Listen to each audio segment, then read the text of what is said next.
So let's get back to your story. I want to get to, obviously you have a lot of wealth and you invest in a lot of companies. How did you get there? You went from college Justin, party animal rapping Justin to now multimillionaire. Walk us through that hero's journey, if you would. Ooh, I love that. Hero's journey. That's so catchy.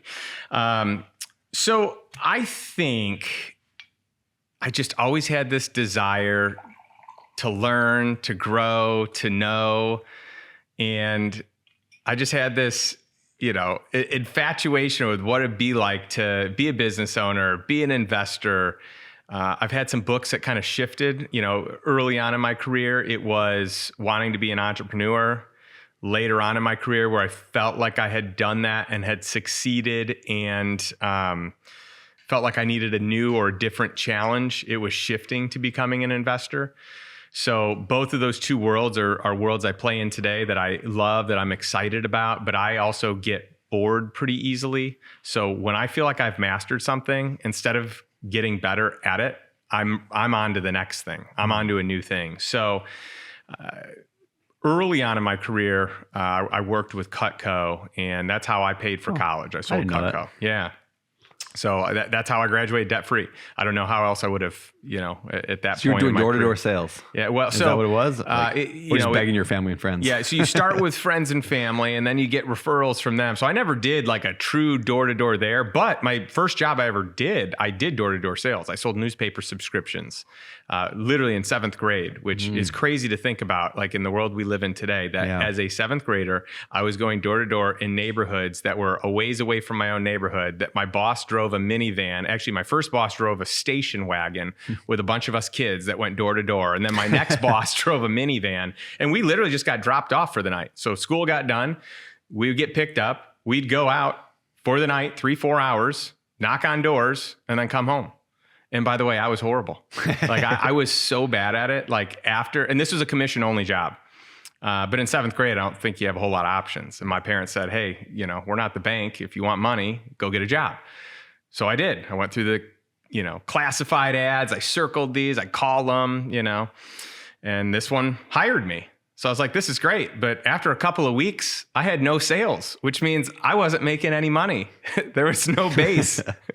So I'm like, I either have to get good at this or I've got to quit. But I had never really quit anything, from sports to school to whatever extracurriculars. I'm like, I'm going to figure it out. And so I eventually got committed. I started memorizing scripts. I started learning how to handle objections. I started coming up with my own scripts through trial and error. And over time, I ended up creating the script that was used with our team. And then I ended up taking my own teams around. So as a high school student, I was taking kids around, doing this thing to neighborhoods, selling coupon books and newspaper subscriptions. And so that was all before Cutco. So if you had told me that Cutco was door to door, I would have been like, all right, I've already done it. Yeah. I'm not scared of that. So Cutco was a lot easier because it wasn't door to door. It was, I'll start with friends and family. I'll get referrals. At first I was horrible at it. So I remember like my list started running out and I'm like, I'm out of people. And so what'd you do? I had to get more creative. I had to say, okay, well, maybe I'm out of the people that I know really well. What about the people that I kind of know? What about the people that I don't know them, but I know someone who knows them?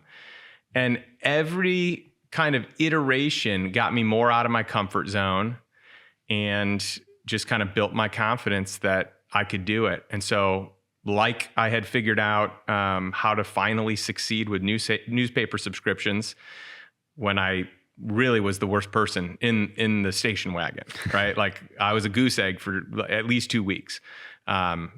I ended up doing pretty well in college. And, as a college student, I remember making one summer that I sold in 5 weeks, I made about $15,000, enough to pay for school just in those 5 weeks. Wow. Because I decided, I'm just going to go have fun for the summer. And then the summer was over in like 5 weeks. I'm like, well, I need to work hard and make some money. But that opened my eyes to the fact that hustling is like one of the greatest things you could ever do if you are, committed and if you are compensated in a way that awards you for success, right? So that ended up being kind of a pivotal time for me to say, hey, am I going to keep selling, or am I going to develop a team and teach these, young men and young women to do what I did to pay for college? So in between my junior and senior year, I ran an office for the company and did really well, had a lot of fun, decided that I like management and leadership more than I like selling. And so you got that was big. Training people how to sell Cutco knives. For those who don't know, what is Cutco? You explain that. So Cutco is a line of kitchen cutlery. It's the world's finest cutlery. They have a forever guarantee. It's a fantastic product. And so, as a young guy, I had some great mentors, some people that I could look up to, some people that were instilling confidence in me and teaching me things. And it was just such a great foundation for business skills and work ethic and being rewarded for what you produced. Yeah. And I just like that because, if I'm going to be rewarded based on my results, well, once I figured out that I knew how to work hard, or that I could work hard, or that I was rewarded for working hard, the rest was history for everything. For, the businesses I started, for the businesses that I, came in and helped, consult and scale, that was a game changer. What I love about companies like Cutco, and even a lot of maybe multi-level marketing companies are similar, which I have a lot of problems with them. But what I do like is that it teaches people to eat what you kill. People learn that I have the ability to generate more income for my life if I get better. And so something, the fact that you came out of that, Hal Elrod came out of that, John Ruhlin, I think, came out of that, right? Yeah. There's a lot of, and there's a lot more that have come out of Cutco that have now become really monster entrepreneurs in our world. And I don't know, is it just, why Cutco? Why did they have an amazing training program, or why did that generate so many amazing entrepreneurs? Yeah, I do think they've got a great training program, but I also think that in Cutco, the cream rises to the top, and then those people end up hanging out and spending time and sharing best practices, and we kind of sharpen each other up, right? So we're all good at different things. We become friends. We start teaching some of our secrets, and everyone's kind of getting better, but we're still competitive, right? Yeah. So no one wants to lose, and everyone's always trying to be, the best as a performer. But at the end of the day, we hang and we celebrate, and, we have lifelong friendships. I have so many people in my life that are dear, dear friends to this day, and is because of that bond and that time that we spent in Cutco. That's cool. So where'd your wealth come from then? So we went from that Cutco to, I'm assuming you got a job at some point, or did you jump right into entrepreneurship?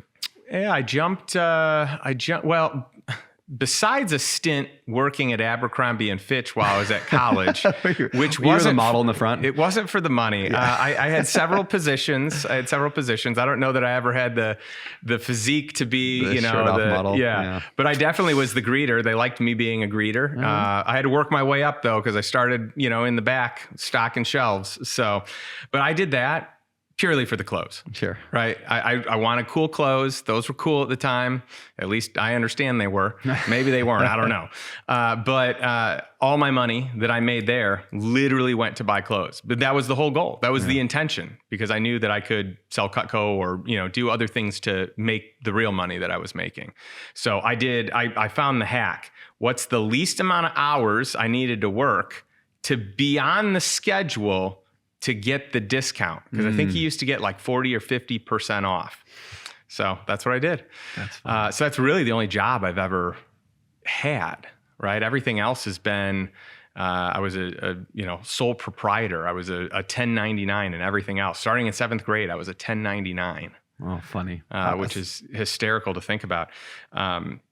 So for me, in college, I knew I wanted to get in real estate. University of Illinois is such a great school because they bring in adjunct professors that specialized in the thing that they were world class at, right? So the largest real estate investor and owner in Champaign-Urbana, where the school is located, he taught all the courses, and I was in, another group with him, a real estate group, and then he ran another, business group that I was part of, and then I had this brilliant guy that was teaching, I think the class was wealth creation, and this guy, as a college student, bought an apartment complex, lived in it, was the handyman while in school, right?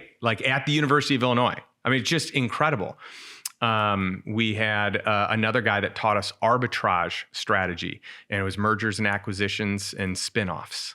And so if you could find that discrepancy, you would let him know, and he would put in the money. But since you found the deal, you'd split the profits 50-50. So that was like a real course. That's cool. Where students were making money. We interviewed, so the School of Business had this interview where 20 students were selected to be in a class where we actually managed $1 million of real money from one of our alumni. And the guy that ran that class was a trader, but he wasn't allowed to do the trades. He could only teach us, he could only facilitate, or at least he chose this. And I thought it was the coolest class because every other Friday we would go have our class in a bar. And we'd talk about, it was at Murphy's, and, you know, we'd have pitchers of beer and we'd read the, you know, paper and check out the business dealings going on. And it was just such a neat thing. But in order to buy a stock, you had to present to the class, and the class had to agree on it. In order to sell a stock, the same thing. And so I'm really proud that the first year that they did this class, not only did I get in, I was probably their 20th pick, but I made it. And we actually made money for the alumni, which is really, really cool. So those are some of my experiences in college. And I knew I wanted that. I knew I wanted more of that. That was fun to me. Like, that lit me up. So when I graduated, I was living in Chicago at the time, and all the real estate there, I wanted to buy a 3-flat or a 4-flat. Well, I wanted to buy a 4-flat, right? 4 different units. And in Chicago, they're built up, right? So a 4-unit would just be 4 floors, one on top of the other. And then I realized real fast, I can't afford a 4-flat. I'm going to look at 3-flats. And then I realized real quick, I can't afford a 3-flat. So then I just waited. And sometimes people say, what's the biggest regret that you have? And it's truly that I didn't start, that I had a limiting belief that I couldn't get started unless I had the money to buy it.